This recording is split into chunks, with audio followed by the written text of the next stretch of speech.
कुछ लोग कहते थे 150 लोग मरे, कुछ लोग कहते हैं 2000। एक 12 साल के बच्चे ने कहा, हम भागते वक्त अपने परिवार से अलग हो गए। आज तक मुझे नहीं पता वे जिंदा हैं या नहीं। लोग इतने डर गए थे कि जान बचाने के चक्कर में तालाब के अंदर कूदना पड़ गया। इतने ज्यादा लोग मरे थे कि लोगों ने लाशें तक गिनना छोड़ दिया। इस हमले की वजह से 30,000 लोग शहर छोड़कर भाग गए। यहां तक सरकार भी इनका कुछ उखाड़ नहीं पाई।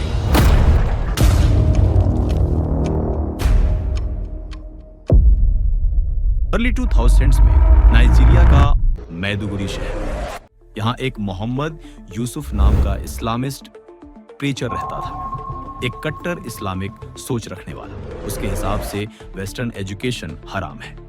कहता था कि वेस्टर्न साइंस भी गलत है। यूसुफ मानता था कि धरती चपटी है, डेमोक्रेसी वेस्टर्न की देन है और सिर्फ शरिया कानून ही दुनिया में सबसे अच्छा और सही कानून है। प्रचार से शुरू हुई कहानी और टेरर में बदल गई। मैं बात कर रहा हूं दुनिया का सबसे क्रूर आतंकवादी संगठन बोको हराम, जिसका असली नाम जमातु अहल अस-सुन्ना लिद्दावा वल जिहाद। असल में तो बोको हराम का असली अर्थ होता है वेस्टर्न एजुकेशन हराम है। शुरू में यानी 2008 में यह ग्रुप कोई आतंकवादी नहीं था। बाद में मोहम्मद यूसुफ ने एक इस्लामिक कम्युनिटी बनाई। यहां तक कि उसने स्कूल, मस्जिद और खुद का एक शरिया लॉ सिस्टम चालू किया। यूसुफ शुरू में अपने धार्मिक स्थलों पर इस्लामिक स्पीचेस देता था, जिससे लोग और ज्यादा जुड़ते गए। लेकिन उनमें से भी ज्यादातर लोग, कम पढ़े लिखे लोग, आम गरीब और बेरोजगार युवा इन्फ्लुएंस हो गए। कम इंटेलिजेंस होने की वजह से उसके इस्लाम को ही सही इस्लाम मानते थे। यूसुफ अपने स्पीचेस में सरकार को भी दोषी ठहराता था। सरकार करप्ट है, गरीब के साथ अन्याय करती है। इससे उसने लोगों को और मनोबल जीत लिया और दिन प्रतिदिन उसके फॉलोअर्स बढ़ते गए। असल में होता यह कि 20 फरवरी 2009 में बोको हराम के सदस्य मोटरसाइकिलों के ऊपर अपने ही सदस्य के अंतिम संस्कार के लिए एक बड़े काफिले में निकलते हैं और उन्हें रास्ते में ही हेलमेट न पहने पर रोक लिया गया, जिसकी वजह से दोनों में झड़प हो गई। बाद में फिर पुलिस ने उनके ऊपर गोली चला दी। पुलिस की गोली चलाने की वजह से सिचुएशन आउट ऑफ कंट्रोल हो गई और दोनों तरफ मारपीट शुरू हो गई। गोलियां चलने लगी। बोको हराम के बहुत सारे लोग मारे गए। जब यह बात यूसुफ को पता चलता है तो बहुत ज्यादा गुस्सा हो गया। फिर इस कॉन्फ्लिक्ट के कुछ दिन बाद यूसुफ लोगों को अपने भाषणों से जिहाद में शामिल होने के लिए उकसाता है। यह कॉन्फ्लिक्ट बोको हराम के लिए बहुत बड़ा टर्निंग पॉइंट साबित हो गई थी। बोको हराम के कई मेंबर शहर में उत्पात मचाना शुरू कर चुके थे। पुलिस के साथ साथ कई आम लोगों को भी जानवरों की तरह उनका गला काट देते थे।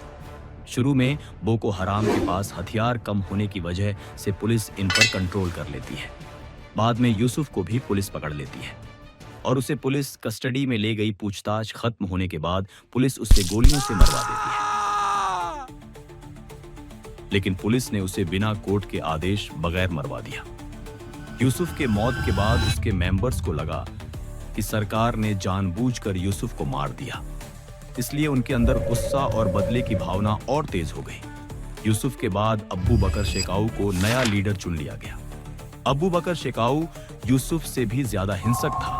बोको हराम अब्बू बकर शेकाऊ के लीडरशिप में पहले से भी ज्यादा ताकतवर बन गई। 2009 के क्रैकडाउन के बाद बोको हराम में नए लड़ाके ज्वाइन होने लगे ग्रुप और ज्यादा एक्सपैंड हो गए।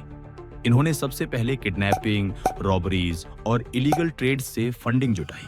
अब इनके पास हथियार और पैसा सब कुछ था, बस अब हमले की तैयारी बाकी थी। 2010 जब बोको हराम इस हमले से अपना जिहाद का आगाज करता है। नाइजीरिया का एक शहर था बाउची।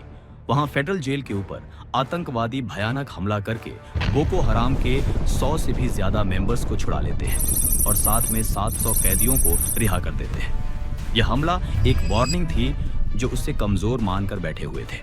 बोको हराम बाकी आतंकवादी ग्रुप्स से काफी अलग था।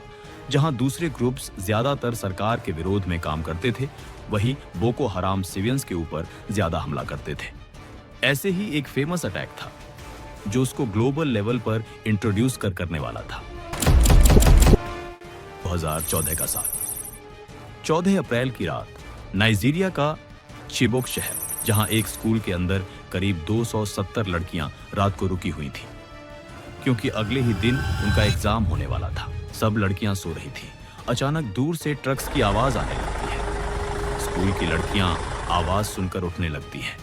वह लड़कियां जब बाहर आकर जब देखती हैं तो कुछ यूनिफॉर्म पहने हुए लड़के ट्रक्स से उतरकर पूरे स्कूल को घेर लेते हैं। लड़कियां घबराहट में आ जाती है। बाद में मिलिटेंट्स गर्ल्स को झूठ बोलते हैं, हम आर्मी के जवान हैं, हम तुम्हें रेस्क्यू करने आए हैं। लड़कियां इनकी बात मान लेती हैं और ट्रक्स के अंदर बैठ गई।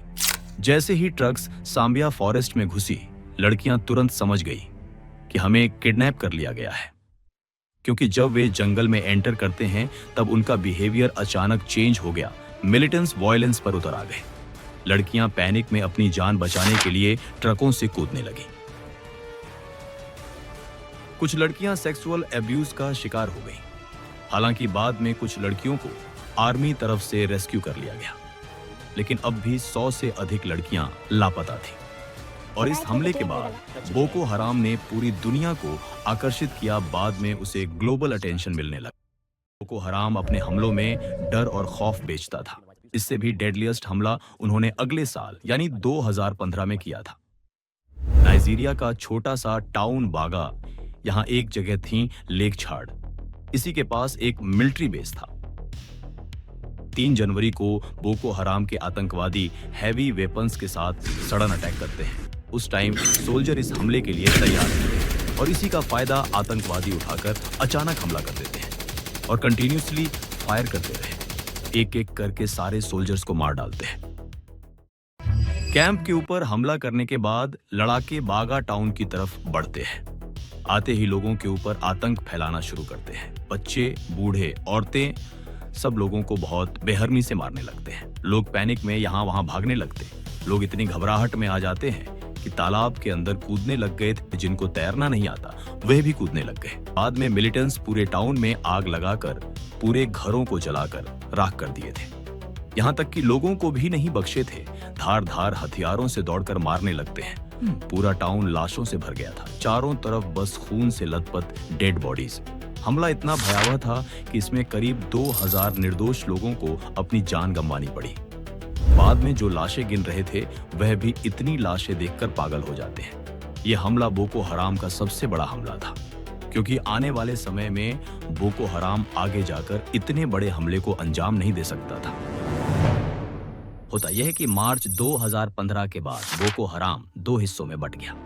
इस बार जो नया मिलिटेंट ग्रुप बनता है वह बोको हराम के कोर आइडियोलॉजी से थोड़ा अलग होता है। मतलब ये ग्रुप तो ISIS से इंस्पायर्ड था। इसका नाम इन्होंने Islamic State of West Africa Province रखा था, जो ISIS ने वेस्ट अफ्रीका में अपना दबदबा बनाने के लिए खड़ा किया था।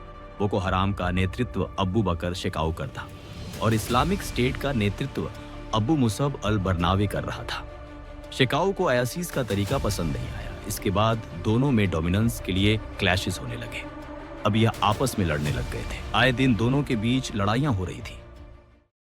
साल 2021 में इस्लामिक स्टेट ने सांबिया फॉरेस्ट, जो बोको हराम का गढ़ माना जाता, वहां उनके कैंप के ऊपर एक दिन हमला कर सबको घेर लेती है। इसमें अबू बकर शेकाऊ भी था, लेकिन शेकाऊ खुद को एक्सप्लोसिव से उड़ा लेता।